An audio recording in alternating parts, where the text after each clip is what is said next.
بسم الله الرحمن الرحيم.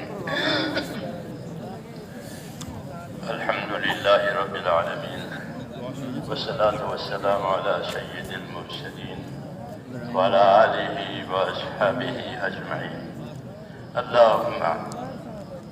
اللهم زينا نبينا محمدا صلى الله عليه وسلم بما هو أهله، وزي الأنبياء كلهم خيرا، وسلام على المرسلين والحمد للہ رب العالمین۔ بزرگوں اور پیارے بھائیوں، اللہ تعالیٰ سے لینے کے راستے اور روزی کے راستے بہت ہیں۔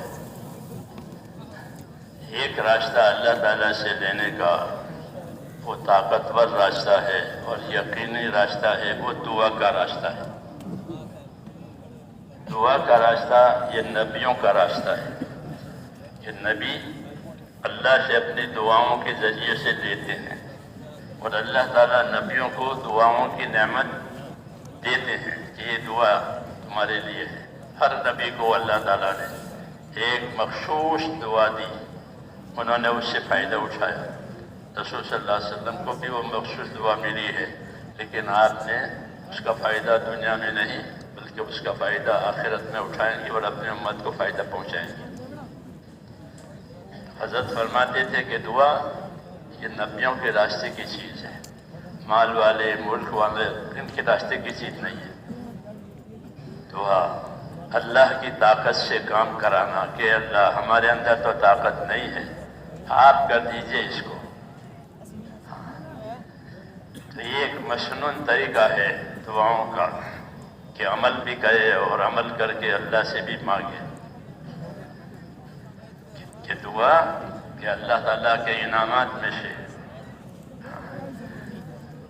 جب کسی کے ساتھ اللہ تعالیٰ بھلائی کا ارادہ کرتے ہیں تو اس کو اللہ کے سامنے آہوزاری اور عاجزی کی توفیق ہوتی ہے۔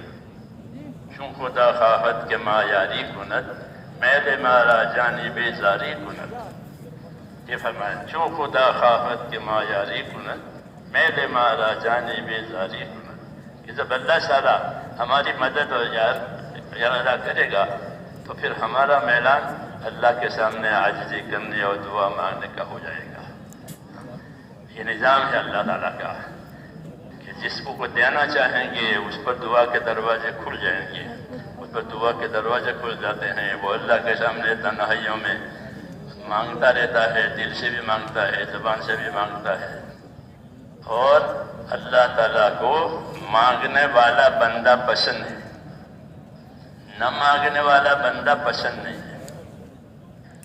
دنیا میں تو مانگنے والا اچھا نہیں لگتا، کوئی دروازے پر مانگنے والا آیا، دکان پر مانگنے والا آیا تو اچھا نہیں لگتا۔ اللہ تعالیٰ کا دربار بہت وسیع ہے، اس کا فضل بہت وسیع ہے۔ ہاں، اس نے اپنے بندوں کو حاجت مند پیدا کیا ہے اور ان کی حاجت پورا کرنا اپنے ذمے لیا ہے کہ تمہاری حاجت کو ہم پورا کریں گے، ہم سے مانگا کرو۔ اس لیے دعا مانگنے کا حکم ہے اور قبول کرنے کا وعدہ ہے، دونوں باتیں ہیں۔ دعا مانگنے کا حکم بھی دیا ہے، ادعونی، مجھے پکارو، مجھ سے مانگو، استجب لکم، میں تمہاری درخواست قبول کیا کروں گا۔ تو دعا مانگنے کا حکم ملا ہے اور قبول کرنے کا وعدہ بھی بتایا کہ میں تمہاری دعا درخواست قبول کروں گا، مانگا کرو اللہ سے۔ دعا کی حیثیت دو ہے، ایک حیثیت دعا کی یہ ہے کہ ہماری حاجت ہے، مانگیں گے۔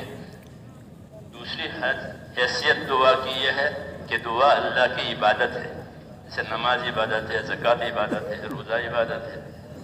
ایسے دعا کیا ہے؟ دعا اللہ کی عبادت ہے۔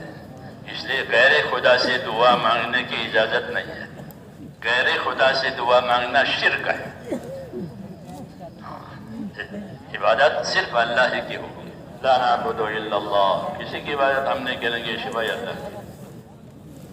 تو دعا کی ایک حیثیت حاجت بھی ہے، دعا کی ایک حیثیت عبادت بھی ہے۔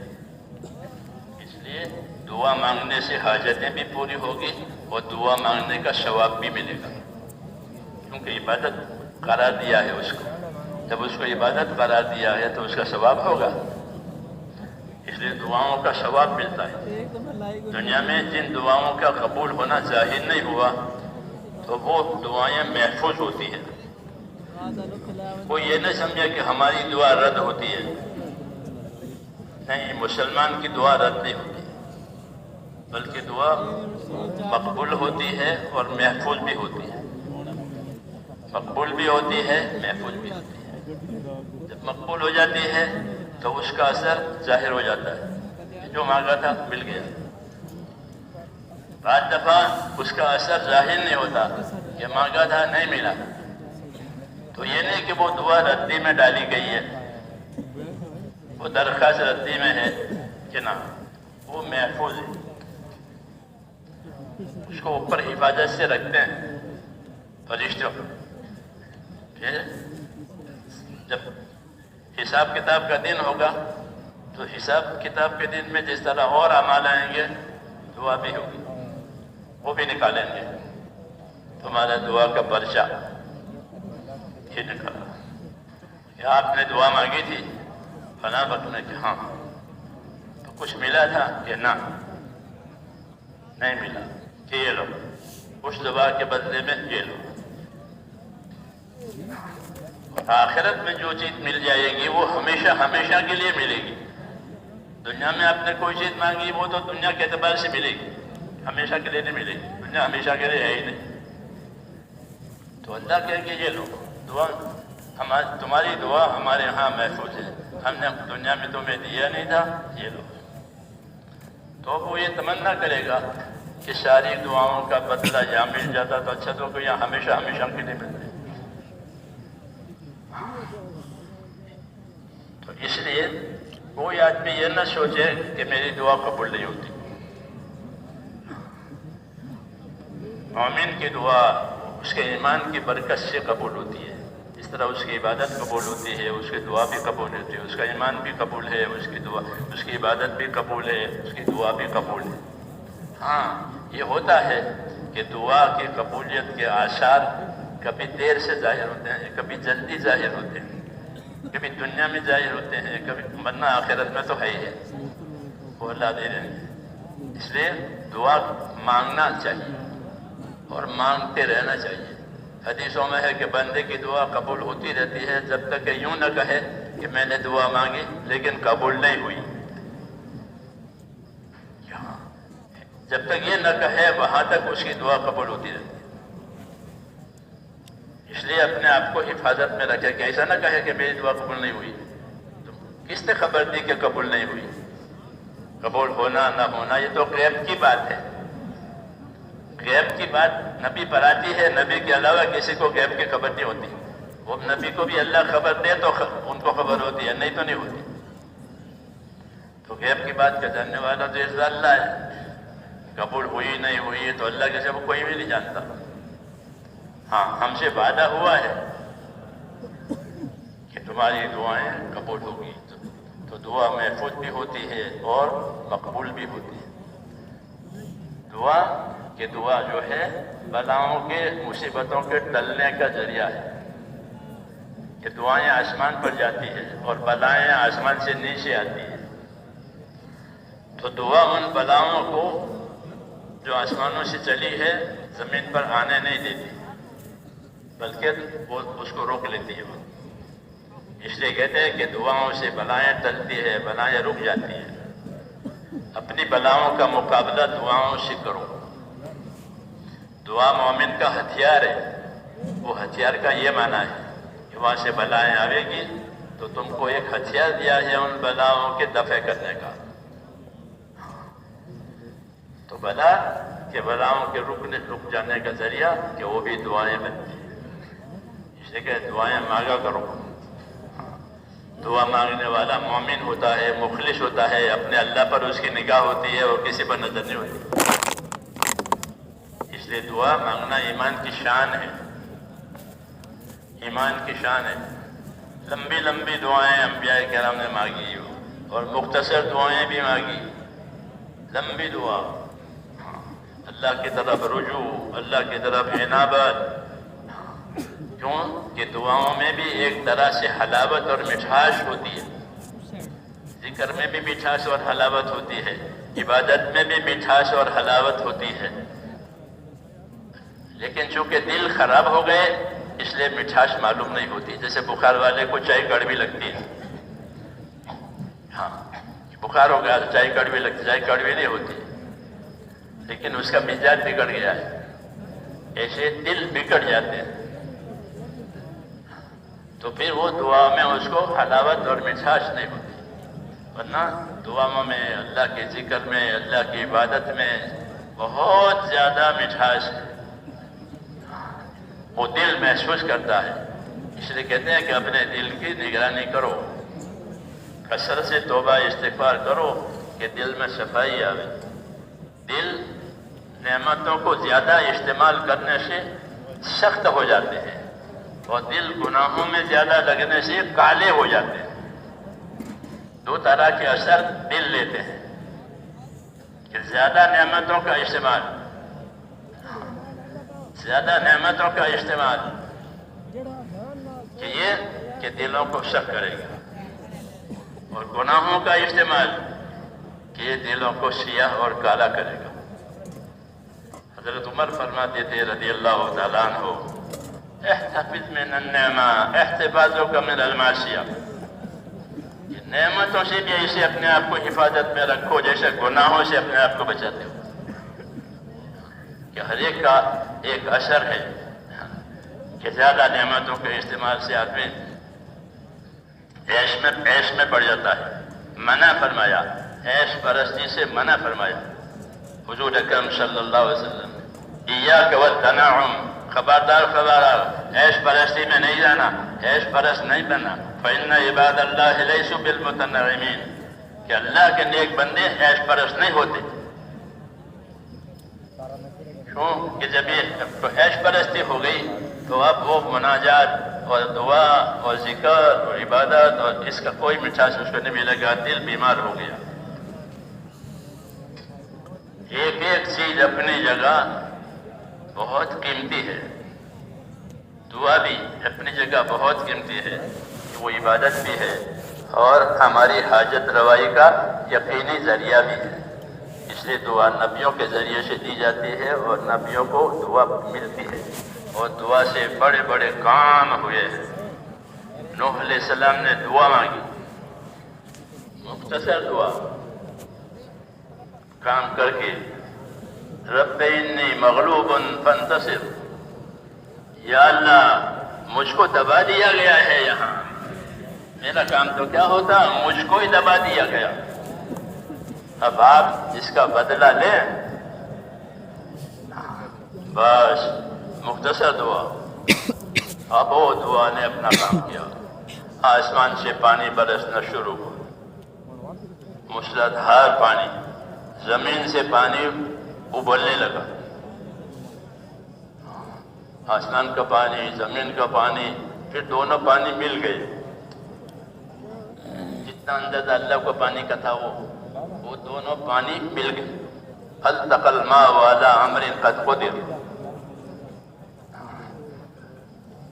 تو پہاڑ ڈوب گئے، جی ہاں پہاڑ ڈوب گئے، عذاب کا پانی ایک دعا پر ہے، تو دعا مانگ کر کے نافرمان قوم کو ہلاک کرا دیا، کوئی باقی نہیں رہا، کوئی نہیں بچا۔ اتنی طاقتور دعا، رب انی مغلوب فانتصر، یا اللہ مجھے دبا دیا گیا ہے، اب تو بدلہ لے لے۔ تو بدلہ لیتے ہیں اللہ تعالیٰ نبیوں کی دعاؤں کو۔ فرعون کو ڈبایا، قوم نوح کو ڈبایا، فرعون کو ڈبایا موسیٰ علیہ السلام کی دعا پر۔ موسیٰ علیہ السلام نے دعا مانگی تو فرعون کو ڈبایا، کہ انہوں نے ہم کو ناراض کیا ہے، فرعون نے، اس کی قوم نے ہم کو ناراض کیا کہ ہم نے ان کو یہ ڈبایا۔ دعا پر، دعا پر، اور کوئی نہیں بچا، کسی کے لیے بچنے کی بات نہیں، کوئی نہیں بچے گا۔ نوح علیہ السلام کے بیٹے بیٹا تھا نافرمان تھا، اس کو دعوت دی، باپ بیٹا ہمارے ساتھ ہو جا، کشتی پہ سوار ہو جا، ہاں نافرمانوں کے ساتھ مت جا۔ اس نے کہا کہ کیا پریشانی ہے؟ آپ کا پانی چڑھے گا تو میں پہاڑ پر چڑھ جاؤں گا، آپ کا پانی چڑھے گا تو میں پہاڑ پر چڑھ جاؤں گا۔ نوح علیہ السلام نے فرمایا آج کوئی طاقت بچانے والی نہیں ہے، کوئی طاقت نہیں بچائے گی۔ کس سے؟ کہ اللہ کے فیصلے سے، اللہ کے فیصلے سے کوئی طاقت بچانے والی نہیں ہے۔ لیکن وہ مانا نہیں، تو پہاڑ پر جانے سے پہلے ہی پانی کی ایک موج نے اس کو ہلاک کر دیا، کوئی بچنے والا نہیں۔ کیوں؟ دعا ہوئی ہے، دعا ہوئی ہے، تو پانی آیا عذاب کا، تو دعاؤں پر بڑے بڑے کام کیے ہیں، دعاؤں پر اللہ تعالیٰ نے ناممکن کو ممکن بنا دیا۔ یہ تو ہو ہی نہیں سکتا، لیکن دعا ہوئی ہے کہ ہو جائے گی۔ ہم کو بتایا ہے کہ ناممکن چیز دعا سے ممکن ہو جائے۔ یہ محال ہے کہ محال نہیں، وہ ممکن ہو جائے گی۔ زکریا علیہ السلام نے دعا مانگی اپنے اولاد کے لیے، اور اس حال میں کہ وہ بوڑھاپے کے انتہائی کو پہنچ گئے تھے، کہ کھال لٹک گئی ہے، جی ہاں، ہڈیوں نے کھال اور گوشت کا تعلق کمزور، جو کھال لٹک جاتی ہے بوڑھاپے میں، بال سخت سفید ہو جاتے ہیں، کوئی طاقت مرد ہونے کی رہتی نہیں ہے۔ یہ حالت ہو گئی جب دعا مانگی تھی تو، اور ان کی بیوی تو پہلے سے ہی بانجھ اور لاول ہے۔ دعا مانگی کہ مجھے کوئی بیٹا چاہیے جو میرے بعد میرے کام کو سنبھالے، نبی کے کام کو سنبھالنے کے لیے۔ اللہ نے فرمایا ٹھیک ہے، ہم آپ کو بیٹا دیں گے۔ تو ان کو اشکال ہوا کہ مجھے بیٹا کیسے ملے گا، میں بھی کام کر نہیں رہوں اولاد کے لیے، اور بیوی تو پہلے سے ہی بانجھ ہے۔ فرمایا جس طرح تم کو ہم نے پیدا کیا ہے اپنے قدرت سے، تمہارے لیے بیٹا اپنی قدرت سے پیدا کریں گے۔ تو وہ بیٹے پیدا ہو جائے علیہ السلام، تو ناممکن کو ممکن بنایا۔ یہ ممکن نہیں ہے کہ ممکن ہو جائے گا، اللہ کی قدرت کے سامنے کوئی چیز نہیں ہے۔ واللہ غالب علی امرہ ولکن اکثر الناس لا یعلمون۔ اللہ اپنے فیصلے پر، اپنی چیز کو نافذ کرنے پر غالب اور قادر ہے، لوگ جانتے نہیں ان باتوں کو، اس لیے ایسی باتیں کرتے ہیں۔ بہرحال تو دعا یہ بڑی طاقت ہے، کہ اب دعا کا مطلب یہ ہوتا ہے کہ اللہ یہ کام ہے جو ہم نہیں کر سکتے ہیں، ہم کمزور ہیں، آپ کی طاقت کی طرف توجہ کی ہے، آپ اپنے قدرت سے ہمارے کام کو بنا دیجیے۔ اس لیے دعا مانگنے کا حکم دیا ہے۔ محتاج ہیں اس لیے ہم دعا مانگتے ہیں۔ جب آدمی دعا مانگتا ہے تو یہ فرشتوں کو بھی پسند ہے، یہ دعا والا جب کوئی نیک آدمی دعا مانگتا ہے تو فرشتے کہتے ہیں کہ یا اللہ یہ تو جانا پہچانا آدمی ہے، اس کی بات تو قبول کر لیا، کیونکہ اس کے اعمال روز اوپر آتے ہیں، اس کے عمل روز اوپر آتے ہیں، جانا پہچانا آدمی ہے، بندہ جانا پہچانا ہے۔ اس لیے اللہ سے جان پہچان باقی رکھنی ہے اس کی عبادت اطاعت سے۔ جی ہاں، فرشتوں کو بھی یاد رہتا ہے کہ کس نے کیا عمل کیا ہے، تو وہ بھی ہماری تائید کرتے ہیں۔ جنت مانگو گے اللہ سے، حدیثوں میں ہے کہ بندہ جنت مانگتا ہے، اللہم انی اسألک الجنہ، تو جنت کہتی ہے کہ یا اللہ یہ مجھے مانگ رہا ہے تو آپ مجھے دے دیجئے اس کو۔ تو جنت بھی ہمارے ساتھ۔ کوئی دوزخ سے پناہ مانگے کہ اللہ مجھے دوزخ سے بچا لے، مجھے دوزخ سے بچا لے، تو دوزخ کہتی ہے کہ یا اللہ یہ مجھ سے بچنے کی دعا مانگتا ہے تو آپ اپنے اس بندے کو مجھ سے بچا لیں۔ تو ہماری دعا میں سب شریک، جنت بھی دوزخ بھی سب جیسے کوئی عرضی ہی پھر تیسرے دستخط کرتے ہیں کہ ہاں ہم بھی ساتھ ہیں، ہم بھی ساتھ، تو یہ سب آپ کے ساتھ دستخط کرتے ہیں، جنت بھی جہنم بھی، کہ ہاں آپ کی دعا پر دستخط کرنے کے لیے دیا کہ اللہ یہ اس کو دوزخ سے بچا لیجیے، یہ بچنے کی دعا مانگ رہا ہے، یہ جنت پہ جانے کی دعا مانگتا رہا ہے، اللہ جنت کہتے مجھے اس کو دے دیجیے۔ تو دعا کی بات ہے میرے دوستوں، رسول صلی اللہ علیہ وسلم نے اللہ جزائے خیر دے ہم کو یہ ساری باتیں بتائی۔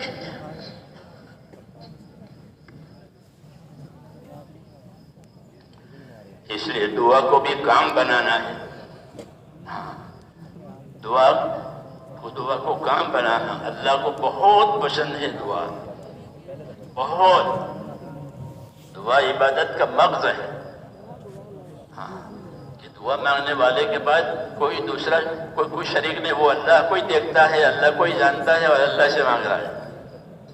توحید کی بڑی علامت دعا ہے، توحید کی بڑی علامت دعا ہے، کیوں کہ وہ سب سے اپنے نظر ہٹا کر خالی ہاتھ اللہ تعالیٰ کے سامنے پھیلا ہے، تو اللہ کہتا ہے کہ جب یہ خالی ہاتھ آیا ہے میرے سامنے تو میں اس کے ہاتھوں کو خالی واپس کروں، یہ مجھے شرم آتی ہے۔ اللہ کی کریمانہ شان ہے، کریم لوگ ایسے ہوتے ہیں کہ بھائی مجھے شرمندہ نہ کرو،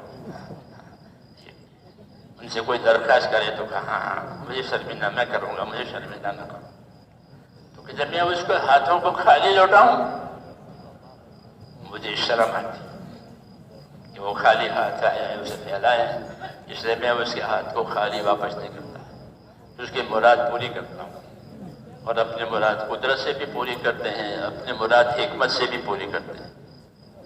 قدرت سے پوری کرتے ہیں تو نتیجہ فوراً آ جاتا ہے، حکمت سے پوری کرتے ہیں تو بعد مرتبہ نتیجہ دیر سے آتا ہے۔ حکمت کا تقاضا یہ ہے کہ دعا کا نتیجہ ابھی جلدی نہیں دینا ہے، اللہ حکمت والے ہیں۔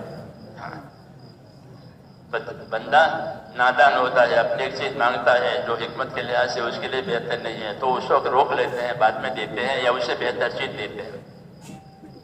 بہرحال دعا کہ دعا اللہ کا بڑا انعام ہے، بڑا انعام۔ آدم علیہ السلام کی مشکل حل ہوئی دعا سے، جب خطا ہو گئی نا، خطا ہو گئی جنت میں، تو اب وہ خطا کا علاج کہ دعا، وہ دعا بھی اللہ نے سکھائی، ہاں اللہ نے سکھائی کہ یہ دعا مانگو تو تمہاری غلطی معاف ہو جائے گی۔ فَتَلَقَّىٰ آدَمُ مِن رَبِّهِ كَلِمَاتٍ، آدم علیہ السلام نے اللہ سے دعا کے کلمات لیے، ربنا ظلمنا انفسنا، تو اللہ نے دعا خود ہی سکھائی کہ یہ دعا مانگو تو تمہارے گناہ معاف ہے، پھر معاف کر دیا۔ تو ہمارا تو پہلے سے کام دعا سے چل رہا ہے، ہمارے بابا ابا کے زمانے سے، کہ ہمارا کام دعا سے ہی چل رہا ہے۔ جی ہاں، بگڑی ہو تو بھی دعا مانگیں گے، بنانی ہو تو بھی دعا مانگیے، ترقی ہو کرنی ہو تو بھی دعا مانگیے، دعا ہی دعا۔ سمجھ میں آئی نا بات؟ تو مانگیں گے، ہاں مانگنا ہے، مانگتے رہنا ہے۔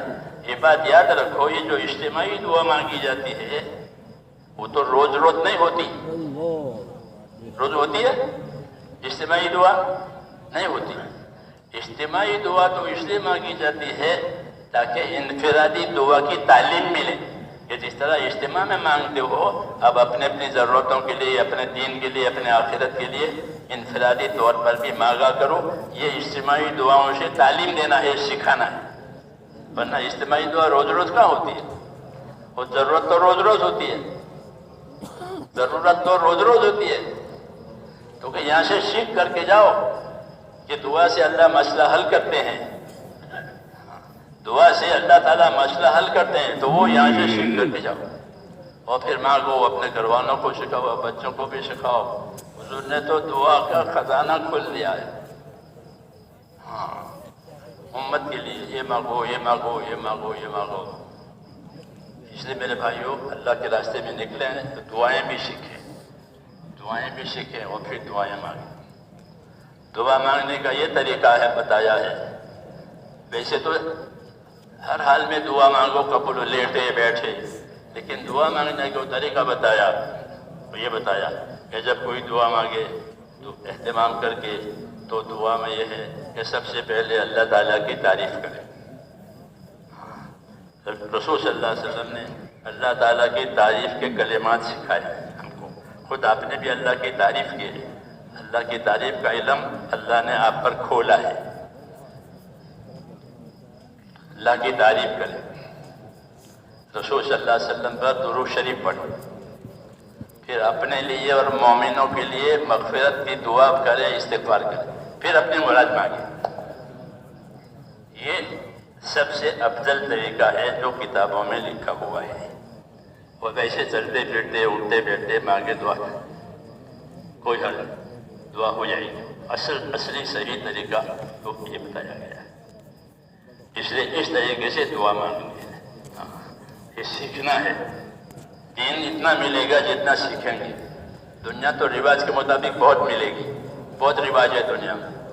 دین تو اتنا ہی ملے گا جتنا سیکھیں گے. نہیں سیکھے گا تو آدمی اپنے دین سے بے خبر رہے گا. اس لیے میرے بھائیوں، سیکھنا بھی ہے، سکھانا بھی ہے، کرنا بھی ہے، کرانا بھی ہے، مانگنا بھی ہے اور مانگتے رہنا بھی ہے. عمل بھی کرنا ہے اور اللہ سے دنیا آخرت کی عافیت مانگنی ہے. دنیا آخرت کی عافیت مانگو. عباس ابن عبد المطلب نے پوچھا، یا رسول اللہ میں کیا مانگوں؟ کہ چچا عافیت مانگو. پھر پوچھا، یا رسول اللہ میں کیا مانگوں؟ کہ چچا عافیت مانگو. بار بار عافیت اللہ سے مانگنی چاہیے. عافیت کسے کہتے ہیں؟ عافیت اسے کہتے ہیں کہ آدمی کسی دینی فتنے میں نہ پڑ جائے اور مہلک بیماری کا شکار نہ بن جائے. یہ دو باتیں حاصل ہو، اس کا نام عافیت ہے. علماء نے اس طرح لکھا ہے کہ عافیت کا مفہوم یہ ہے کہ کسی دینی فتنے میں نہ پڑے، دین برباد ہو جائے، اور کسی مہلک بیماری میں، جان لیوا بیماری میں نہ پھنسے. یہ باقی چھوٹی موٹی کوئی بخار آیا، سر میں درد ہوا، ٹوٹ پھوٹ گیا کوئی چیز، یہ بڑی بات نہیں. یہ عافیت کا مفہوم ہے. عافیت کا مطلب یہ ہے. تو اس لیے اللہ تعالیٰ سے عافیت مانگنے کے لیے جناب رسول اللہ صلی اللہ علیہ وسلم نے اپنے چچا سے ارشاد فرمایا. وہ ارشاد ہم کو بھی پہنچ گیا. ہمیں عافیت مانگے، توفیق اور ہدایت مانگے. جو ضرورت ہو دنیا آخرت کے اللہ سے مانگی جائے تو مانگیں گے انشاءاللہ.